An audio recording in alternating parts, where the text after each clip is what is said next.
Okay जनाब, then we have another important disease जो कि रीनल पोर्शन पर लिखी हुई पैथोलॉजी की रादर एंडोक्राइन पोर्शन में लिखी हुई है, लेकिन इसका क्वेश्चन रीनल पैथोलॉजी में ही पूछा जाता है। That is diabetic nephropathy. We know कि डायबिटीज़ हमारे एंड ऑर्गन्स को डैमेज कर रही है, ऑक्यूलर मैनिफेस्टेशंस होती हैं, रीनल मैनिफेस्टेशंस होती हैं, कार्डियोवास्कुलर मैनिफेस्टेशंस होती है। लेकिन सिंस हम रीनल मॉड्यूल पढ़ रहे हैं तो let's study the diabetic nephropathy या renal manifestations of diabetes. We know कि डायबिटीज़ मैक्रोवास्कुलर और माइक्रोवास्कुलर एबनॉर्मलिटीज़ करवा रही होती है, तो अगर माइक्रोवास्कुलेचर किडनीज़ का इन्वॉल्व होना शुरू हो जाए तो उसको डायबिटिक नेफ्रोपैथी कहेंगे। इसमें तीन तरह की इसमें पूछा जाता है कि what are the morphological features of diabetic nephropathy. तो उसमें तीन तरह की मॉर्फोलॉजी से तीन तरह के हमें लीजन्स नजर आती हैं। कुछ glomerular lesions at the level of glomeruli as mitigate. Second से रीनल वास्कुलर लीजन्स जिसमें मोस्टली हमें आर्टेरियोस्क्लेरोसिस या थिकनिंग मिल रही होती है आर्टेरियोल्स की, ठीक है। And third is pyelonephritis. मतलब ये नो कि diabetes is already immuno compromise state, तो उसमें पायलोनेफ्राइटिस या इन्फ्लेमेशन ऑफ द किडनीज होती है, ठीक है। तो अच्छा, इन्फ्लेमेशन हो गई पायलोनेफ्राइटिस में, और ये मतलब पास कॉन्टेनिक लीजन होती है, ये भी हम बताना चाहिए एज अ नेम पायलोनेफ्राइटिस, ठीक है। तो ग्लोमेरुलर लीजन्स, वास्कुलर लीजन्स और पायलोनेफ्राइटिस, और उसमें मोस्ट इंपॉर्टेंट फॉर्म डायबिटीज़ में इंपॉर्टेंट है pyelonephritis, that is necrotizing papillitis. Necrotizing papillitis mostly diabetes में होती है as compared to non diabetes, ठीक है। अब फिर पूछा जाता है कि जो ग्लोमेरुलर लीजन्स की हमने बात की है, इसकी थोड़ी एक्सप्लेनेशन देना कि ग्लोमेरुलाई में क्या चेंज आ रहा है एग्जैक्टली। तो उसमें तीन तरह के चेंजेस आ रहे हैं ग्लोमेरुलर लीजन्स में। Number one is the basement membrane thickening, number two is diffuse mesangial sclerosis या डिफ्यूज़ ग्लोमेरुलर स्क्लेरोसिस, और the third is the nodular mesangial sclerosis या नोड्यूलर ग्लोमेरुलर स्क्लेरोसिस। एक डिफ्यूज़ और एक नोड्यूलर है, मतलब लोकलाइज है, ठीक है। अच्छा, जो बेसमेंट मेम्ब्रेन थिकनिंग हो रही है वो through the entire length of the basement membrane हो रही है, और हमें ये इलेक्ट्रॉन माइक्रोस्कोपी पे डिटेक्ट भी हो सकती है इससे थिकनिंग। अच्छा, देन जो डिफ्यूज़ मेसेंजर स्क्लेरोसिस की बात हो रही है, इसमें यही है कि अच्छा मेसेंजर स्क्लेरोसिस का जो हम टर्म यूज़ करते हैं ना, इसमें हम कहना ये चाह रहे होते हैं कि जो मेसेंजियम है उसमें एक्स्ट्रासेलुलर मैट्रिक्स की ज़्यादा से ज़्यादा डेपोजिशन हो रही है, ठीक है। मेसेंजियल सेल्स जो इंटरस्टिशियम में पड़े हुए हैं उनकी प्रोलिफरेशन होगी और बेसमेंट मेम्ब्रेन की थिकनिंग होगी। जब मेसेंजियल सेल्स की प्रोलिफरेशन हो रही है और बेसमेंट मेम्ब्रेन की थिकनिंग हो रही है, तो उसी के कोरिलेशन में वहाँ पर जो एक्स्ट्रासेलुलर मैट्रिक्स पड़ा हुआ, जो मेसेंजियल मैट्रिक्स पड़ा हुआ है, वो प्रोलिफरेट करना शुरू हो जाएगा, ठीक है। तो mesangial matrix proliferation along with mesangial cell proliferation and basement membrane thickening, ये हो रहा है डिफ्यूज़ मेसेंजर स्क्लेरोसिस में। बट ये डिफ्यूज़ है, मतलब कि थ्रू आउट द किडनी हमें नजर आ रहा है, नोड्यूल्स की फॉर्म में नहीं है। और जब 10 साल से ज़्यादा डायबिटीज़ रहती है किसी पेशेंट को, तो हमें ये क्लिनिकल पिक्चर नजर आ रही होती है।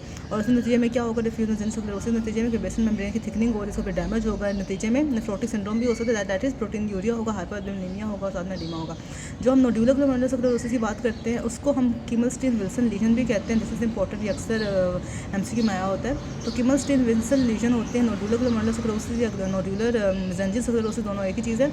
It's distinctive glomerular lesion. अच्छा, अगर लिखा भी हुआ है कि जो डिफ्यूज़ मेसेंजर स्क्लेरोसिस है ना, या जो बेसमेंट मेम्ब्रेन थिकनिंग है, ये दोनों तो हमें एज रिलेटेड रीनल चेंजेस में मिलता है, या फिर ये तो हमें हाइपरटेंशन में मिल रहा होता है। लेकिन ये जो नोड्यूलर ग्लोमेरुलर स्क्लेरोसिस है ना, किमल-स्टीन विल्सन लीजन है, this is pathognomic for diabetes, ये डायबिटीज़ में ही होती है, ठीक है। अच्छा, इसमें बनता क्या है कि बॉल लाइक डेपोजिशन में होती है लैमिनेटेड मैट्रिक्स की, ठीक है। मतलब अब मतलब मैट्रिक्स की डेपोजिशन तो हो रही है लेकिन वो बॉल लाइक है, ठीक है। और हम ये कहते हैं कि एक हाइलन कोर होता है, बिकॉज वी नो के मैट्रिक्स हाइलन का ही बना होता है। तो एक हाइलन कोर होता है सराउंडेड बाय मेसेंजर सेल्स, तो इस तरह की अपीयरेंस होती है, hyaline core surrounded by mesangial cells. इसी को हम किमल-स्टीन विल्सन लीजन भी कहते हैं, ठीक है। और ये पीएस पॉजिटिव होते हैं लीजन, और इसमें ये होता है कि इसमें मैसेंजर सेल्स भी ट्रैप हुए होते हैं। डेफिनेटली मैसेंजर प्रोलिफरेशन भी तो हो रही थी ना अलॉन्ग विद मैट्रिक्स डेपोजिशन या मैट्रिक्स प्रोलिफरेशन, ठीक है। और अगर ये लिखा भी हुआ है कि ये पैथोग्नोमिक है फॉर डायबिटीज़, ठीक है। और देन हमें ये पता है कि जब ग्लोमेरुलर स्क्लेरोसिस होगी, मतलब ग्लोमेरुलाई में ना मेसेंजर सेल्स पड़े होंगे, अगर वहाँ पे स्क्लेरोसिस होगी तो डेफिनेटली वहाँ पे स्कारिंग होगी, फाइब्रोसिस होगी और स्कीमा भी डेवलप होगा, ठीक है। और स्कीमा डेवलप होने की वजह से जो कॉर्टिकल सर्फेस ऑफ किडनी का वो ग्रैन्युलर अपीयरिंग हो जाएगी, क्योंकि वहाँ पे जब ब्लड स्पेस इधर नहीं पहुँचे तो ग्रैन्यूल से बन जाएंगे, ठीक है। तो ये वो बात होगी। जब हम वास्कुलर चेंजेस की बात कर रहे हैं कि वास्कुलर चेंजेस में एथेरोस्क्लेरोसिस भी होता है, आर्टेरियोस्क्लेरोसिस भी होता है, और ये एक तरह से मैक्रोवास्कुलर कंपोनेंट है डायबिटिक डिजीज़ का, ठीक है।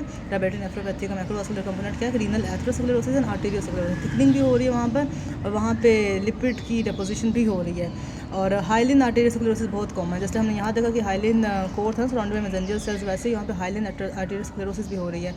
और ये हो गया उसके वास्कुलर चेंजेस के एथेरो और आर्टेरियोस्क्लेरोसिस हो रही है। लेकिन जो ज़्यादा इंपॉर्टेंट चीज़ है ना, वो हमें ग्लोमेरुलर लीजन्स का पता होना चाहिए, जिसमें बेसमेंट मेम्ब्रेन थिकनिंग पड़ी है, डिफ्यूज़ ग्लोमेरुलर स्क्लेरोसिस पड़ा है और नोड्यूलर ग्लोमेरुलर स्क्लेरोसिस पड़ा है और किमल-स्टीन विल्सन लीजन पड़ी है।